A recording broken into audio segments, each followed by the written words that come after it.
Uma Nova Idade Média, Nikolai Berdyaev. Resumo em áudio. Esta obra se propõe a analisar filosoficamente a Idade Média e a Idade Moderna e sua influência sobre a Idade Contemporânea, ao mesmo tempo que tenta apontar para uma nova forma de ver a vida, né, e de ver o próprio ser humano de um modo geral. E nas primeiras páginas, logo na página 13, o Berdyaev vai dizer que essa história contemporânea ela está chegando ao seu fim, porque uma nova era, né, ainda desconhecida, vem surgindo. Uma era ou um tempo que ainda nem tem um nome específico para ela, mas que ela vem surgindo, muitas vezes, sob as aparências de uma vida, né, política, economicamente bem ordenada, mas que esconde atrás de si catástrofes iminentes que se pronunciam sem que as pessoas de fato percebam que está surgindo essa nova era ou esse novo tempo, porque às vezes olhamos para as estruturas políticas, econômicas e apesar de vermos a corrupção, algumas crises econômicas acontecerem nas sociedades, mas sempre acreditamos que as estruturas, né, políticas e sociais que ordenam a vida humana, elas são estáveis o suficiente e que aquilo é apenas um vento ruim que está passando. Ou seja, por mais que a gente veja a iminência de algumas mudanças, a gente sempre acha que aquilo é um vento passageiro. E o Berdyaev vai dizer que às vezes essa falsa impressão, percepção que a gente tem, que não consegue ver algo que está acontecendo às vezes de mais catastrófico do que a gente está acostumado, a gente às vezes não enxerga isso, porque toda mudança dessa envergadura, ela se desenvolve primeiro na realidade do espírito, né? Antes de se manifestar na realidade exterior da história. Por isso elas só são realmente percebidas, aliás, quando não resta mais nada a fazer para mudar o curso daquela mudança, daquela história.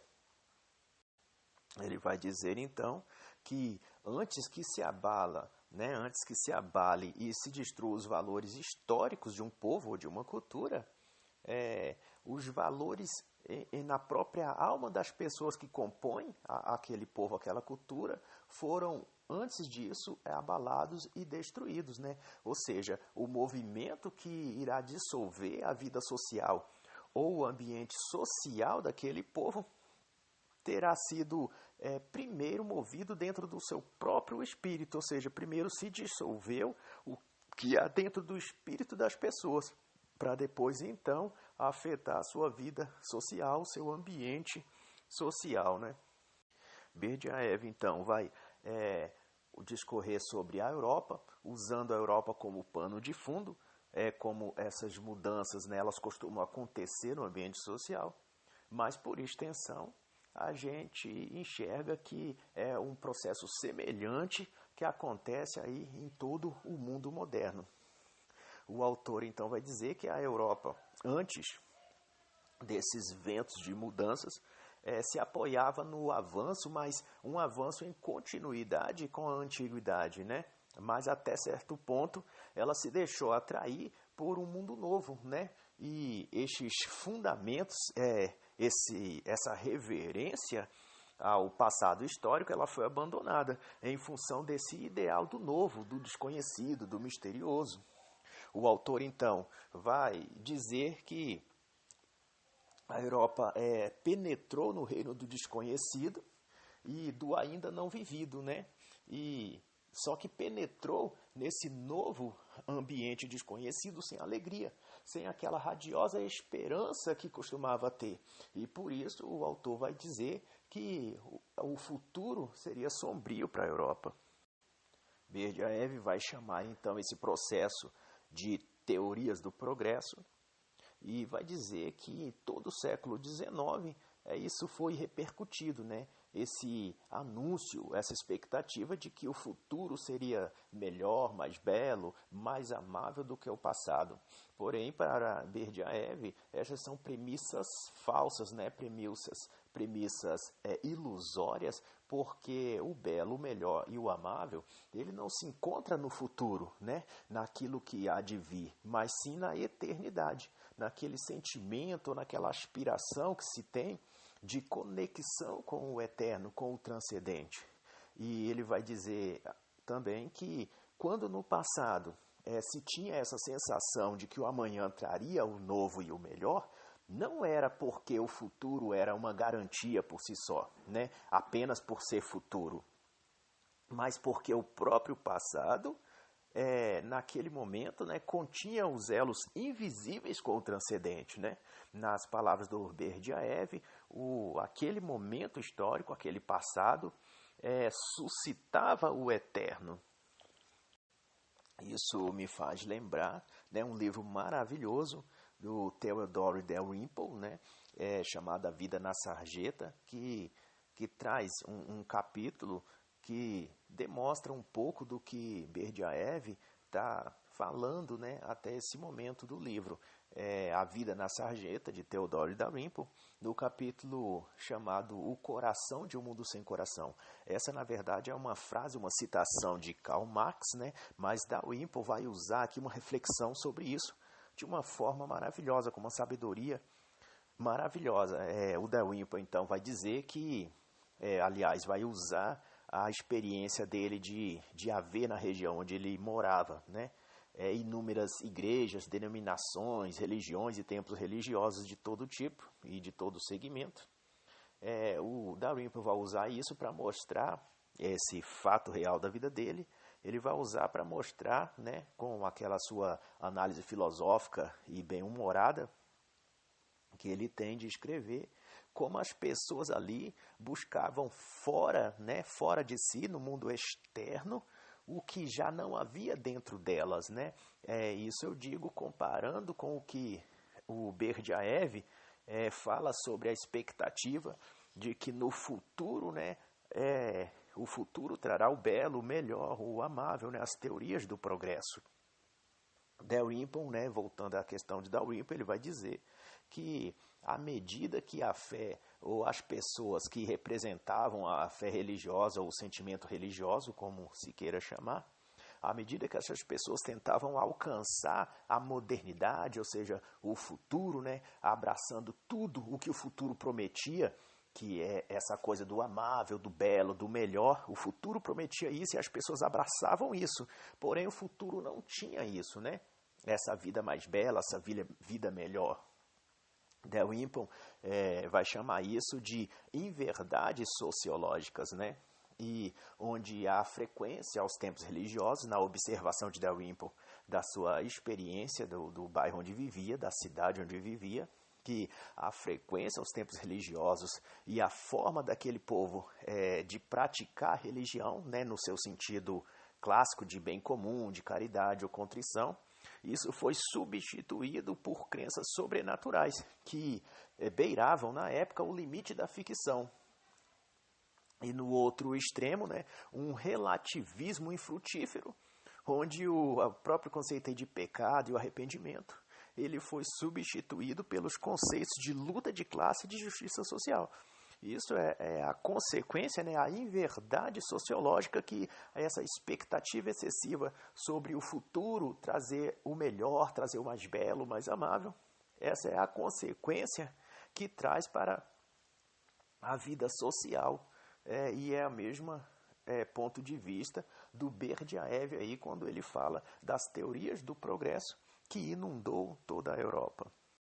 Mas voltando a Berdyaev, ele vai dizer, né, que o culminou na derrocada do Renascimento, no seu surgimento e na Era Moderna, e depois na sua queda, né, foi exatamente isso, a busca desenfreada pelo novo, pela novidade, por aquilo que parecia melhor, essa expectativa. Isso, para Berdyaev, foi o que formou, o fundamentou a cultura renascentista, né? Porém, como as pessoas naquela época foram abandonando a fé e a crença no transcendente, toda essa cultura ela passou a ser inspirada na criatividade e no potencial humano, né? Na arte, no pensamento humano somente, o que acabou se esgotando, porque essa fonte de inspiração, sendo o próprio ser humano, ela é limitada, porque o ser humano ele é limitado, né?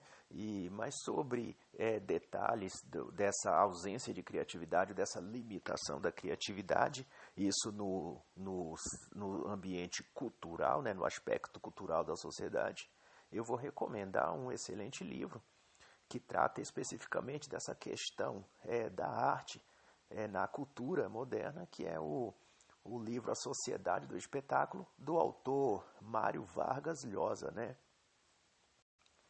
O autor, então, vai dizer, na página 15, que essa renúncia da fé e da crença no transcendente foi o que gerou o Renascimento. E o Renascimento, por sua vez, ela criou nas pessoas essa sensação do universo, né? Um tipo de correspondência entre o espiritual e o material, como para substituir essa falta de essência, né? Essa falta de conteúdo simbólico, sagrado ou transcendente, né? E esse espírito ou alma do renascentismo, né? Do renascimento, ele passou a ser chamado de humanismo. Esse humanismo, por sua vez, ele buscou ser uma nova moral, uma fé substituidora, um novo sentido da vida, ao mesmo tempo que tentava proporcionar àquela sociedade, ao ser humano, uma nova relação com o universo, com o sagrado. Mas como as possibilidades humanas elas se esgotam, elas são limitadas, o Renascimento e o humanismo ele também chegou ao seu fim, né? Como ocorre em todo o movimento humano, se instalaram no Renascimento e no humanismo contradições destrutivas. E depois, então, de um período aí de afirmação de novos princípios, de que tudo seria mais belo, melhor, a partir dessa fonte humana, da criatividade humana, traria algo melhor para a sociedade. Depois desse breve período aí de afirmação, talvez positiva, digamos assim, se seguiu dentro do próprio Renascimento e dentro do próprio humanismo um período de negação, né, dos princípios que antes o próprio humanismo tinha afirmado, ou seja, a fé no homem, né? E daí essa força autônoma, né, que se fazia crer que era o próprio ser humano ou que vinha do próprio ser humano, acabou também sendo abalado e causando aí o fim do renascentismo e do humanismo. O Berdyaev vai dizer sobre isso que quando o homem não conhece mais nenhuma autoridade superior, a própria fé em si mesmo perde a consistência. E esse homem, outrora confiante, né, perde a firmeza e perde a própria identidade. Nas palavras do autor, o humanismo não fortaleceu, mas debilitou o homem. Através de sua autoafirmação, o homem se perdeu, ao invés de se reencontrar. Em consequência disso, né, estamos mais ou menos na página 16, 17, o autor vai dizer que se o homem entrou na história moderna cheio de confiança em si mesmo, né, em suas capacidades criadoras, usando sua própria alma e espírito como fonte inspiradora da vida, e não mais a crença ou a fé no transcendente, se ele entrou nesse novo século, na era moderna, com essa confiança em si mesmo, na sua própria capacidade, ele saiu dessa era moderna, né, para entrar numa época inexplorada, mas com um grande abatimento dentro de si, né, a sua fé em pedaços, ameaçando até mesmo em perder o próprio núcleo de sua personalidade. Nesse momento do livro que o Berdyaev vai fazer uma colocação, uma reflexão, né, num sentido poético, que talvez seja a parte mais bonita e mais profunda do livro. Eu, particularmente, me apaixonei pela forma que o Berdyaev tem de escrever, e essa parte em especial que eu vou citar é um dos momentos mais profundos, mais reflexivos do livro, né? Ele vai dizer que se tivermos bom senso ou a intuição adequada, se tivéssemos, voltaríamos nosso rosto à Idade Média para pedir-lhe outra vez as verdadeiras origens da vida, para descobrir outra vez o que é o ser humano. Essa parte em específico eu acho ela muito bonita porque ela possui, assim como todo o livro do Berdyaev, uma noção, né, poética, uma forma poética, aliás, uma maneira lírica de contar, né, de relatar as coisas, e me lembra muito a forma literária dos antigos livros da Bíblia, então eu gosto muito. Mas o que esse trecho quer dizer é que a história moderna foi uma empreitada que não resultou em bens, que não glorificou o homem como se esperava, né? Ou seja, as promessas que o humanismo fez de restauração, elevação do homem, essas promessas não foram cumpridas. E o resultado é que hoje os homens experimentam uma crise existencial imensa.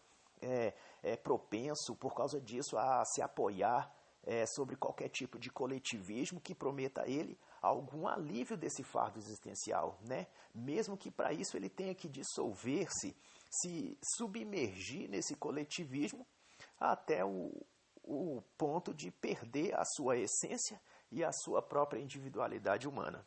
E sobre isso o autor vai dizer que o nosso tempo é um tempo de decadência espiritual e não de reabilitação. Sobre esta questão da existencialidade e da busca de sentido humano, eu vou deixar a recomendação de um excelente livro, de um excelente autor também, que é o Viktor Frankl. O livro é Em Busca do Sentido da Vida. Vale a pena ver esse livro, refletir sobre ele e compreender sobre a perda e o encontro e o que seja isso, o sentido existencial da vida. Berdyaev, então, vai dizer, partindo aí da página 17 e 18, que o Renascimento foi a tentativa do ser humano de criar uma nova cultura, uma nova história, né? Uma experiência de liberdade, porém sem o socorro do alto, sem a presença divina. Porque seria, então, o próprio homem, né? Era a premissa que o renascentismo fazia, que o humanismo fazia para o homem, de que o próprio homem seria o autor e o ordenador de sua vida. Mas, em contraste a isso, Berdyaev vai dizer que, na Idade Média, o centro religioso não era apenas cultural, né, como se parece, mas era também interno, era dentro do ser humano, né? Mas na nova estrada aí do renascentismo, o homem se desconectou desse eixo espiritual, né? Mas, porém, não viu a raiz da fé humanista, não viu que na raiz da fé humanista se escondia a negação do homem, né? A negação de sua queda, do seu pecado. E a consequência disso foi que ele perdeu esse centro espiritual, né? O ser humano perdeu o centro espiritual que havia antes conduzido à sociedade, e com isso flutuou a superfície da existência interior, né?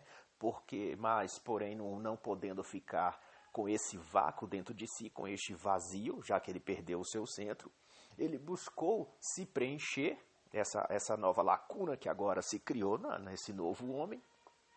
Ele procurou preencher essa lacuna com interesses supérfluos, né? Paixões sem sentido, libertinagem, a liberalidade sexual, a exaltação do ser humano, dos apetites e paixões vis, né?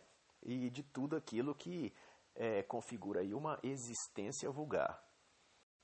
Podemos notar também aí que a consequência aí o reflexo dessa perda do eixo espiritual ou do eixo moral afetou aí a sociedade em todas as áreas da vida, né? Podemos comparar, por exemplo, as grandes obras arquitetônicas, as pinturas, as invenções científicas e técnicas do período medieval, né? E comparando com dos períodos modernos, nós vamos ver que há notáveis diferenças, né? Ou seja, a partir da era moderna, ela foi caindo a inspiração humana, né? Perdendo a qualidade, perdendo a beleza, perdendo o próprio sentido. São formas sejam arquitetônicas, técnicas, seja a questão da arte ou da literatura, tudo foi sendo sensualizado. O teatro medieval, por exemplo, eles foram substituídos pelo cinema, com atrizes sensualizadas, mensagem de rebeldia, de anarquia, parece sempre haver um motivo para se protestar contra Deus, contra a moral, contra a virtude, né? As próprias invenções científicas modernas são mais destrutivas que construtivas. Por exemplo, a bomba atômica, os agrotóxicos, né? Enquanto em comparação aí na Idade Média, o que se criava, grosso modo, tinha um benefício comunitário ou social imediato, né? Como óculos, a lente, moinhos de vento, que servia aí para a retirada de água. Isso tinha um sentido de fazer bem. Já muitas das invenções científicas modernas, a finalidade delas sempre prejudica a sociedade ao invés de ajudar, né? Mas para conhecer um pouco mais em detalhe essas invenções desse período, eu vou recomendar a obra de Thomas Wood, Como a Igreja Católica Construiu a Civilização Ocidental, né? Esse livro não é só para católicos, mas para todos que querem saber desse período aí fabuloso que foi a Idade Média, ao menos no que diz respeito aí à produtividade intelectual, filosófica, cultural e até científica, né? Quanto a isso, o autor vai dizer que, tendo perdido o homem a sua relação com o centro verdadeiro, né, com o ser espiritual, ele consequentemente deixou também de ser um organismo espiritual e passou a ser um organismo puramente físico, material e carnal. E por causa disso, tudo que ele passou a criar, a buscar, era no sentido de atender às suas próprias paixões e suas próprias necessidades. Mas para ser justo, o autor também vai dizer que houve um certo renascimento, ou melhor, um período do renascentismo que foi autêntico, né? Que foi os primeiros movimentos ou instantes do século XII e XIII, que, na visão do autor, foi um renascimento puramente cristão, né? E por isso verdadeiro. Foi quando se deu o florescimento da mística e da filosofia escolástica, também da arte gótica, da pintura dos primitivos, né? O termo primitivo aqui se refere aos pintores italianos do século XIII e do século XIV, chamados também de primitivos italianos aí na história, né? Eles traziam em sua arte elementos da arte paleocristã e da arte romana, né? Essa arte ela foi representada em pinturas em igrejas, capelas, basílicas cristãs medievais e do período gótico aí, e por aí vai. Para acessar essas informações aí, quem tiver curiosidade e tempo para se aprofundar um pouco mais sobre esse período da Idade Média, no que diz respeito à arte, eu recomendo os livros Impressões da Idade Média, do professor Ricardo da Costa, né? Excepcionalmente o capítulo chamado Filosofia, né? Na página 161, se eu não me engano. A partir da página 160 você já vai encontrar esse capítulo, no tema As Raízes Clássicas da Transcendência Medieval. Também vou recomendar o livro do professor Carlos Noguet, da Arte do Belo, né? E também é uma excelente obra. Faço aqui uma observação que a menção que se faz ao belo, tanto na obra do Noguet como aqui na obra do Berdyaev, é exatamente dentro da perspectiva medieval e antiga clássica, né? De que o belo representa o bem, a verdade, a ordem e a estabilidade, né? Portanto, a definição do belo não é questão somente estética, mas ela se encontra, né, no próprio Deus, ou na transcendência, como os antigos chamavam. E para coroar, né, tudo isso que foi dito até aqui, na página 22, o autor vai dizer que o renascimento trazia nas suas entranhas tudo o que era preciso para explodir, né? Ou seja, ele liberou as forças criadoras do homem, mas também o afastou das fontes espirituais da vida, ou seja, negou o homem espiritual para no lugar afirmar o homem natural, que era escravo da sua própria necessidade. E o Berdyaev vai chamar esse processo de autodestruição do humanismo. Por isso foi que esse princípio aí positivo do renascimento, né, esse renascimento cristão, não pôde durar. Ele foi substituído pela parte nefasta do renascentismo e por sua alma, né, também destrutiva, que foi o humanismo. O Berdyaev vai então fazer lá pela página 23 uma análise que eu particularmente considerei um momento assim de sabedoria muito incrível da parte do autor, em que ele vai dizer que o homem moderno renascentista, né, o homem renascentista, ele agora estava estéril, né, esvaziado de seu sentido espiritual, de seu elo transcendente, né? Então ele faz uma empreitada, uma nova busca por força e sentido. Mas agora ele está submetido, né, a essa jornada sem Deus. Então ele se volta para a natureza e mergulha nela em busca de novas raízes, né? Aonde firmar sua arte, sua filosofia e sua própria estrutura mental. Porém, como ele não se uniu à natureza pelo interior, mas simplesmente pela estética e pelas formas, né? Ele acabou se prendendo na materialidade da natureza, né? E permaneceu aprisionado ali. Ou seja, o humanismo o privou da similitude divina e o sujeitou à necessidade natural. Isso foi a semente da morte para ele. Achei de fato isso muito incrível, porque nessa ausência de Deus, né, que o homem agora tinha, depois que ele perdeu o seu centro, que ele renunciou o elo, a conexão com o sagrado, né, ele acabou elegendo a si mesmo Deus, ao próprio homem Deus, né? E o autor então vai dizer que é a partir daí que surgem personagens como Auguste Comte, inaugurando uma nova religião, a religião da humanidade, para substituir a essência que o homem perdeu, né? E autores como Auguste Comte vai ser os apóstolos aí, os pregadores, anunciadores, os profetas dessa religião do homem, né?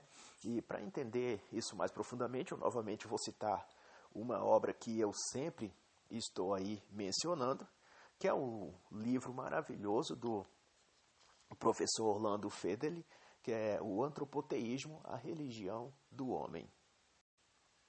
E o autor vai dizer, né, também que no início o humanismo ainda estava próximo do cristianismo, mas à medida que foi se distanciando, ele começou a se degenerar, né, passando cada vez mais a representar o homem não apenas sem Deus, mas também o homem contra Deus. Foi essa a transição. Primeiro se afasta de Deus, se afasta do centro espiritual, depois se preenche de si mesmo, considerando Deus. Em seguida passa esse homem-Deus a lutar contra o Deus real, né? O Deus sagrado. O autor também vai afirmar que o humanismo, ele se ocultou, dentro do humanismo se ocultou uma semente de negação. E foi dela que saiu esse humanismo moderno e destrutivo, que veio a marcar o período, né, na qual esse livro trabalha. O Berdyaev também vai dizer que toda a história moderna, desde esse momento então em diante, né, ele vai girar em torno desse homem mutilado interiormente, né, que dando voz a essa negação de Deus, este novo homem sem Deus e vazio vai utilizar os adventos pagãos da antiguidade, que eram os elementos do paganismo, para lutar contra o cristianismo, né? Ou seja, vai usar o paganismo, tudo que o paganismo pode fornecer de ruim, como ferramenta para destruir o cristianismo. Você vai achar essa reflexão de Berdyaev na página 27. Mas aqui eu vou recomendar outras duas leituras, porque eu acho conveniente a esse momento que trata sobre afastamento de Deus e as ferramentas que são usadas para combater a fé e combater o cristianismo. Por isso eu vou citar um livro de Apocalipse e um livro, né, de filosofia, que vão tratar, cada um a seu modo, da necessidade humana de uma base espiritual e também de como isso foi combatido ao longo da história, as consequências que gerou. Bom, os livros são A Alma do Mundo, de Roger Scruton, e Por que a Ciência Não Consegue Enterrar Deus, de John Lennox. A Berdyaev vai dizer, na página 31, que o homem, em sua existência terrestre, limitada e relativa, não consegue criar nada de belo e de precioso, senão quando crê na outra existência, né, que é ilimitada, absoluta e imortal. Né? O Berdyaev, então, também vai dizer que só o homem espiritual pode ser um verdadeiro criador, né? Porque esse homem espiritual, ele mergulha suas raízes na vida infinita e eterna. Então, o homem natural, de fato, não pode penetrar nessa questão da eternidade, do sagrado ou da transcendência, né? É por isso que o novo homem moderno, o homem esvaziado de Deus, só alcança coisas superficiais. Mas para quem quiser entender essa questão do que seja o homem espiritual, na visão do Berdyaev, na visão dos escolásticos, na visão medieval, eu vou recomendar uma obra de Chesterton, né, chamada O Homem Eterno, né? E as ideias que o Berdyaev apresenta nessa parte específica do livro podem ser linkadas aí com aquilo que Chesterton, né, comprovou em sua obra, em específico nesta obra, O Homem Eterno. Então, da página 33 a mais ou menos a página 37, Berdyaev vai explicar que é assim que houve, né, o afastamento do homem do centro espiritual, que ele conheceu na Idade Média, e até antes um pouco, esse afastamento, né, levou o homem a esse estado de humanismo, né, a ficar mais humanizado, que foi, por sua vez, né, um processo que levou o homem, esse homem, agora humano, puramente humano, à superfície da vida espiritual. Né? O autor chama isso de periferia do espírito. E com isso o ser humano passou a viver isolado da comunhão ou da comunicação com o espírito. E essa solidão existencial, o Berdyaev vai explicar, o empurrou a criar falsos centros espirituais. E o autor então vai dizer que tudo o que parece ao homem libertação, isso está na página 34, né, o recobramento da individualidade e da energia criadora, não passa de sujeição do seu ser espiritual ao natural, né, da desagregação da sua própria personalidade. E por causa disso, né, esse indivíduo humano, né, ele é levado ao coletivismo e ao socialismo, né, como tentativa de substituir esse centro espiritual que o ser humano perdeu.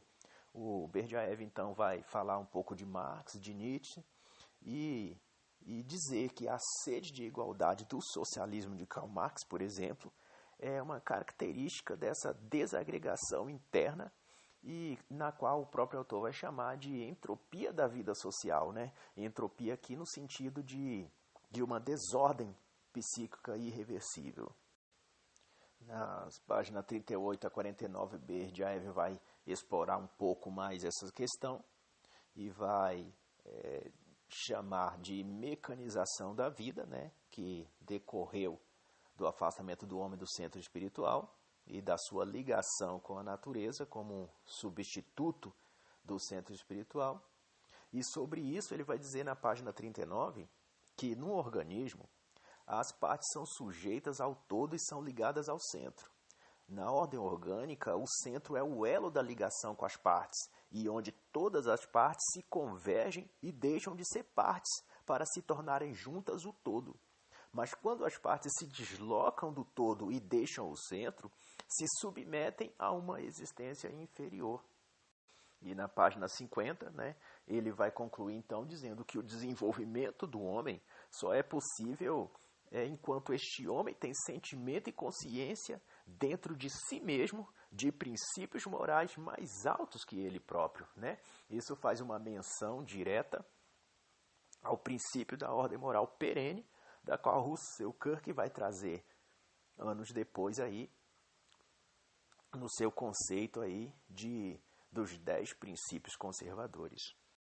E Berdyaev vai então complementar essa narrativa, essa explicação, dizendo que o Renascimento afirmou a individualidade do homem, né? Demoveu de suas raízes divinas e convenceu esse homem que ele tinha de ser livre, ou seja, liberto de sua dependência de Deus, né? Ou seja, da sua fé, das suas crenças, das suas convicções e princípios sagrados, transcendentes.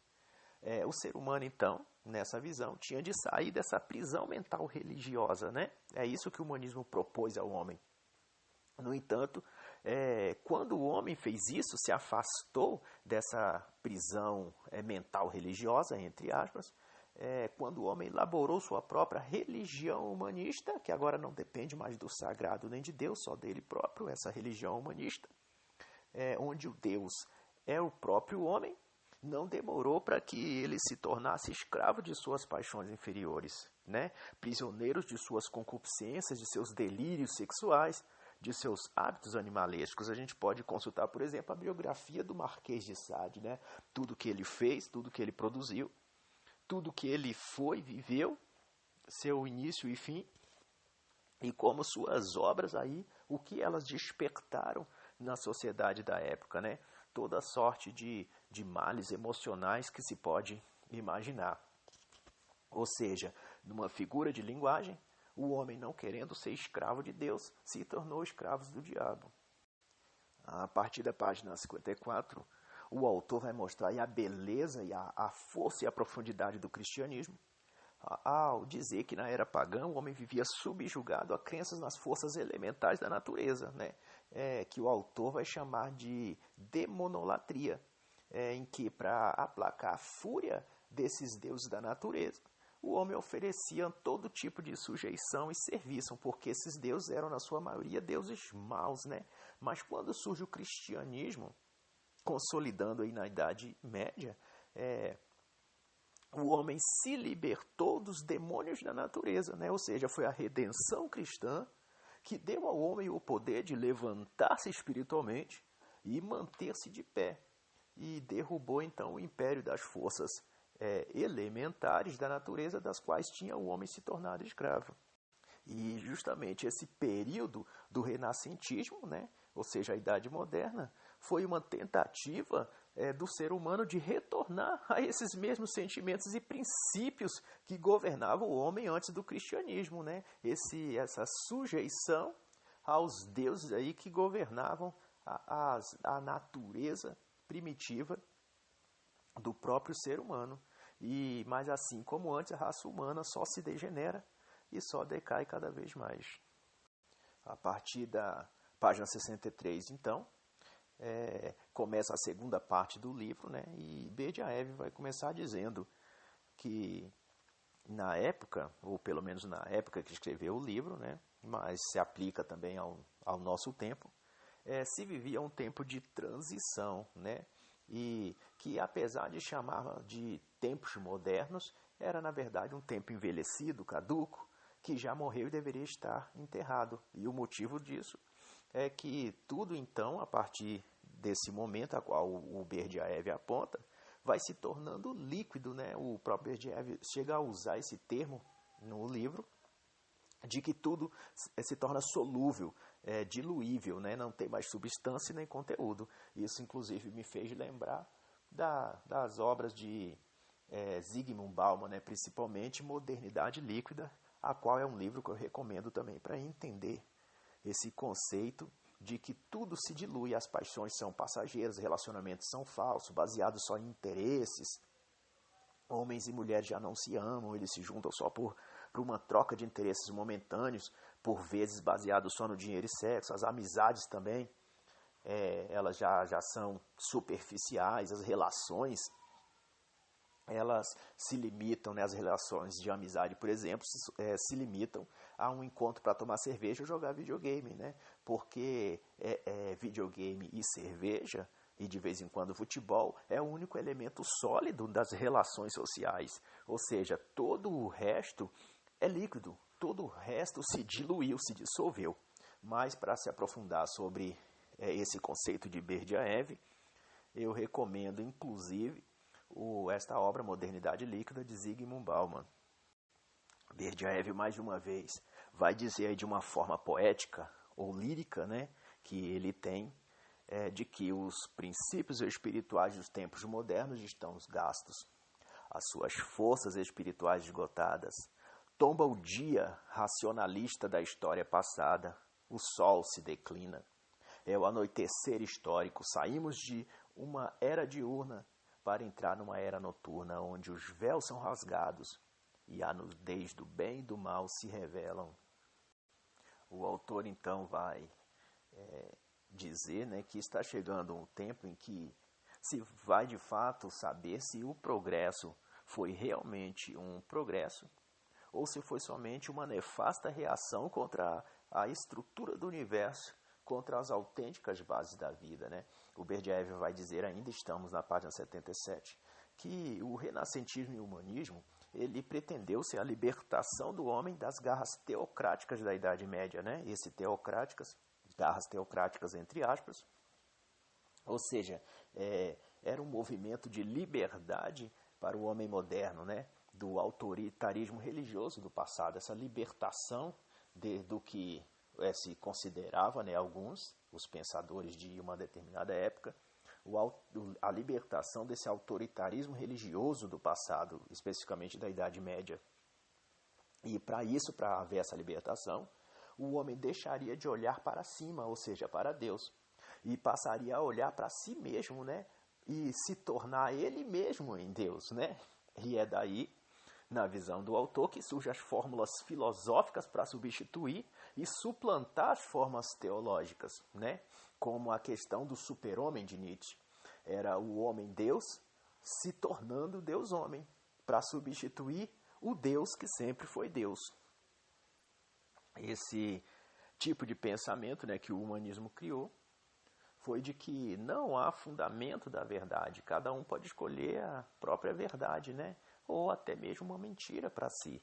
E cada um cria o que quer, a seu próprio gosto, o seu próprio modelo de cultura e de sociedade. E vai tentando cada pessoa encaixar a outra dentro das suas próprias neuroses, de suas próprias convicções e das suas próprias elucubrações. Isso nós estamos refletindo na página 80, né?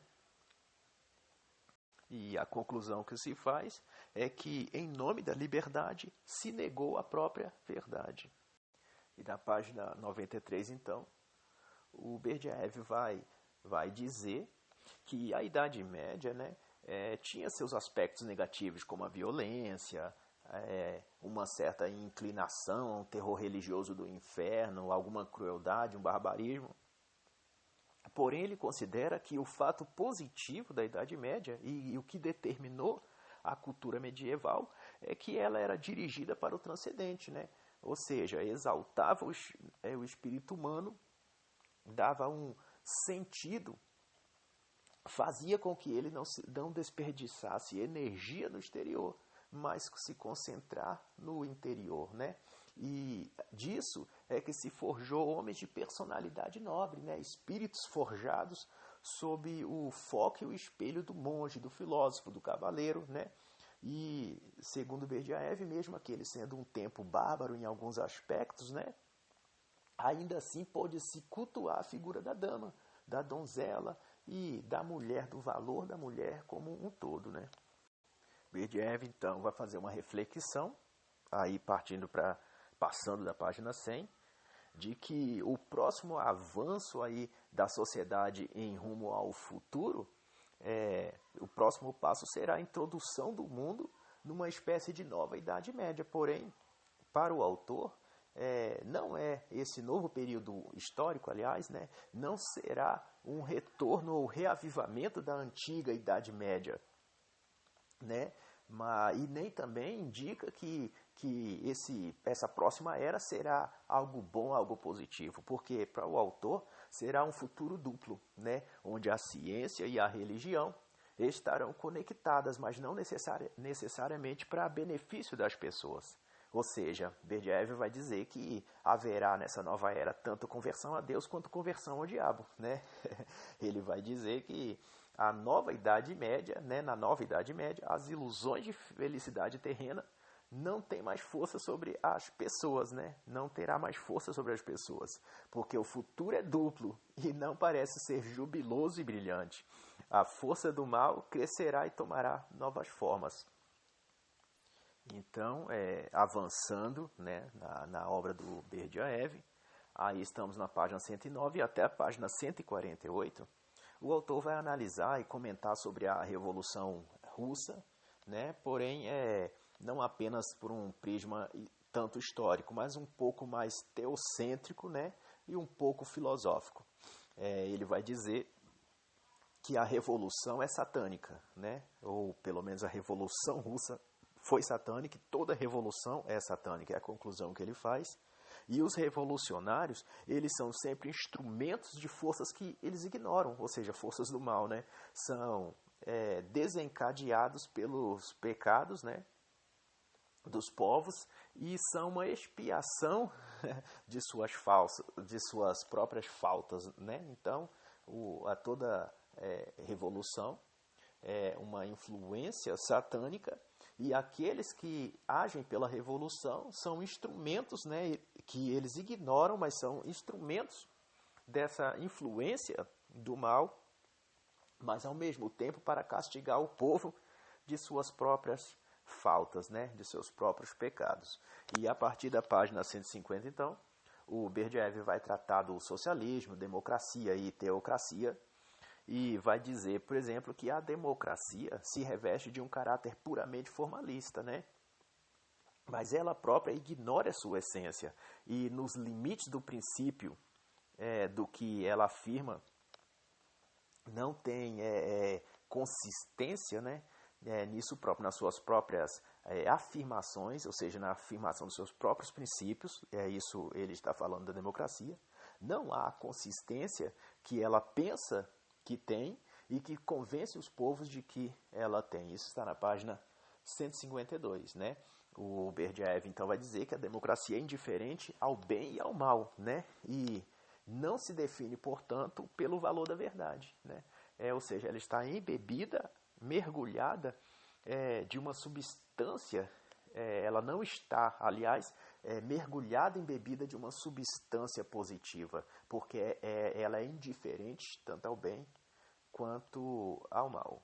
Ele vai dizer, então, que a democracia não podia ser outra coisa senão um relativismo extremo, né? A negação de tudo que é absoluto, e não por menos ela foi gerada num século sem fé, né? Em que os povos tinham já perdido os critérios da verdade e haviam se tornado incapazes de confessar qualquer verdade absoluta, né? Isso significa que, se a democracia é a vontade da maioria, ela deixa, né, de existir a verdade do fato, ou a verdade em si, né? Esta verdade, ela passa a ser algo móvel, variável, conforme a vontade do grupo, em maioria naquele momento. Sobre isso, o Berdyaev vai dizer que a vontade humana, a vontade popular, é sujeita ao mal. E quando esta vontade, na pura afirmação de si mesma, pretende determinar os destinos da sociedade humana, ela se põe a perseguir a verdade, a negar o verdadeiro e a extinguir toda a liberdade espiritual. E Berdyaev vai explicar o erro, né, desse conceito e prática da democracia, dizendo que, na ânsia que a democracia tem de representar e ser a voz do povo, né, representante legítima da vontade do povo, ela acaba por ignorar o próprio povo, porque a voz que a democracia escuta não é a do povo, mas a da geração ali presente, né? As pessoas daquele momento histórico apenas. Mas o povo, no seu sentido integral, não é somente a geração contemporânea, mas um grande conjunto histórico que compreende todas as gerações ligadas entre si, né? Não apenas as vivas, mas também as do passado. A vontade do povo, portanto, né, não é a vontade momentânea daquela atual geração. Ela deve compreender também as vozes de outras gerações que clamaram por este ou por aquele princípio, né? Por este ou aquele valor social, moral, espiritual ou histórico. Isso a democracia, ela não vê, ela faz um recorte apenas das vozes que estão, né, ressoando naquele momento histórico, ou seja, daquela própria geração. Por isso que ela não representa, na verdade, a voz do povo, mas apenas a voz da sua própria geração. Bom, então nós caminhamos para o fim, né, do livro, o término do livro, e o Berdyaev vai fazer uma colocação de que a perda, né, da essência vital da vida, né, ou seja, a diluição na cultura dos povos, desse sentido ontológico, a perda disso, do sentido transcendente ontológico do ser, e da própria vida, né, de forma geral, ela levou a humanidade a aceitar manifestações exteriores dessa essencialidade perdida, né? E daí a humanidade foi sendo conduzida de ideologia a ideologia, sob uma constante promessa de que em algum momento ela iria readquirir, né, o significado da vida, né? E esse pretexto, né, fez com que a humanidade se apegasse aí à revolução cultural, à revolução social, à liberação sexual, ao positivismo, ao comunismo, ou seja, de ideologia a ideologia, a tudo que tivesse uma aparência ou que fizesse uma promessa de retorno a um estado, a uma condição de sentido da vida. E nisso o autor vai concluir que essa é a grande jornada da sociedade desde que abandonou o seu centro espiritual, uma jornada que o conduz de ideologia a ideologia em busca de um reencontro com o significado da vida ou o sentido da vida. E o autor vai dizer que essas tentativas são simulacros da vida espiritual, né? São ilusões consoladoras que inspiram e prometem restabelecer algum tipo de ordem social ou ordem moral, mas que no fim só colocam o homem num estado ainda maior de vazio e de degeneração. Então, chegamos ao fim do livro, e Berdyaev vai dizer na página 183, né, vai, aliás, fazer um apêndice sobre o que é o espírito burguês, né, e dá ao termo ou à terminologia burguesia uma nova reinterpretação, além daquilo que nós estamos acostumados a saber aí pelo senso comum. E como todo o restante do livro, também vai ser um capítulo aí muito inspirador e muito instrutivo. E nisso encerra o livro Uma Nova Idade Média, de Berdyaev.